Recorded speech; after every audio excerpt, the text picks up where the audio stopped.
আরে দাও কাকা দাও, একটা গরম গরম বেগুনি, একটা আলুর চপ, আর সাথে একটা সিঙ্গাড়া দিও তো। আজ খিদেটা যেন চেপে ধরেছে। এই যে, নে রে শুধু সদ্য ভাজা, সাবধানে খাস, গরম কিন্তু। ও, এই আলুর চপটা না খেলে যেন সন্ধেটাই ঠিক জমে না রে নিতাই। এই 5 দিন তোকে না দেখে কি যে কষ্টে ছিলাম ভাবতেই পারিস না। রোজ সন্ধেবেলা একবার করে এসে ফিরে গেছি খালি মুখে। তুই দোকানই খুলিসনি কেন রে? কি হয়েছে তোর? আর বলো না খুড়ো, বাড়িতে একটু গন্ডগোল লেগেছিল, ওই পারিবারিক ঝামেলা। ভেবেছিলাম তোমাদের কিছু বলবো না, পরে একদিন নিশ্চয়ই খুলে বলবো। এই ঘন্টা, তুই তো সেই সন্ধ্যা থেকে কেমন যেন চুপচাপ হয়ে গেছিস।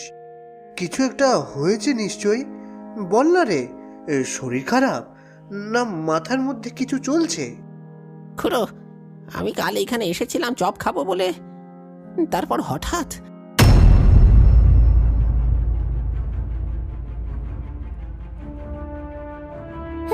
ধুর, পরপর 5 দিন দোকান বন্ধ, মোটটাই গেল চটকে। এই যে, এত তাড়াহুড়ো কিসের রে?